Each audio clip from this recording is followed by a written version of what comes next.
देखिए हर खबर यहीं पर। सब्सक्राइब कीजिए TV9 भारतवर्ष।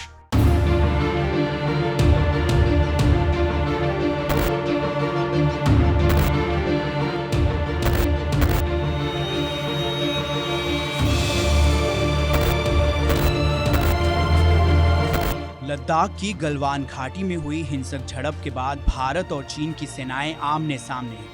पूरी दुनिया की नजर इस घटना पर लगी हुई है कि आने वाले दिनों में ये विवाद क्या मोड़ लेता है। इसी बीच सैन्य विशेषज्ञों ने चीन की विस्तारवादी मानसिकता को लेकर एक आशंका जताई है। विशेषज्ञों का मानना है कि हमेशा अपनी सीमाओं को बढ़ाने की कोशिश में लगे रहने वाले चीन की नजर अब जापान पर है। खबर आ रही है कि चीन अब पूर्वी चीन सागर में जापान के साथ द्वीपों को लेकर उलझ सकता है। अब आइए जानते हैं क्या है पूरा मामला। असल में पूर्वी चीन सागर में स्थित द्वीपों पर चीन और जापान दोनों अपना दावा करते हैं। जापान में इन द्वीपों को सेंकाकुस कहा जाता है और चीन में इन्हें दियाओयू कहा जाता है। इन द्वीपों का प्रशासनिक अधिकार 1972 से जापान के हाथों में है।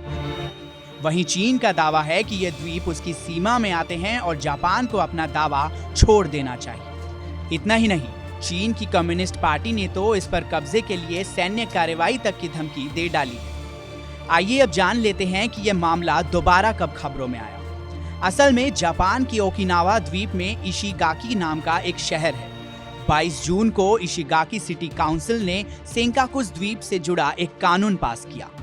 इस कानून के अनुसार सेंकाकुस द्वीप को कवर करने वाले क्षेत्र का नाम बदलने का बिल पास किया गया। इस बिल के पास होने के बाद चीन और जापान के बीच का टेंशन और बढ़ गया। आपको ये बता दें कि सेंकाकुस आइलैंड की रखवाली जापानी नौसेना करती है। अगर चीन इन द्वीपों पर कब्जा करने की कोशिश करता है तो दोनों देशों के बीच युद्ध जैसे हालात पैदा हो सकते हैं। हालांकि चीन के लिए ऐसा करना आसान नहीं होगा। पिछले हफ्ते चीनी सरकार के कई जहाज इस आइलैंड के नजदीक पहुंच गए थे, जिसके बाद टकराव की आशंका भी बढ़ गई थी।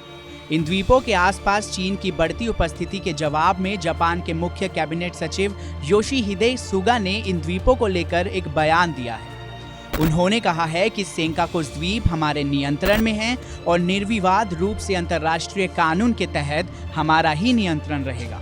अगर चीन कोई हरकत करता है तो हम उसका जवाब देंगे। चीन का जापान को इस मसले पर घेरना इतना आसान नहीं होगा, क्योंकि जापान और अमेरिका में साल 1951 में सैन फ्रांसिस्को संधि है। इस संधि के तहत जापान की रक्षा की जिम्मेदारी अमेरिका की है। इस संधि में यह बात भी लिखी गई है कि जापान पर हमला अमेरिका पर हमला माना जाएगा। इस वजह से अगर चीन और जापान में युद्ध जैसे हालात पनपते हैं तो अमेरिका को भी इस मामले में दखल देना होगा।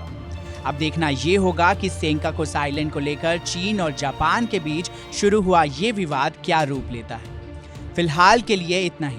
देश और दुनिया की तमाम बड़ी खबरों के लिए देखते रहें TV9 Bharatvarsh. TV9 network 6 languages Hindi, English, Telugu, Kannada, Marathi and Gujarati. 56 crore impressions. India's #1 news network. TV9 network.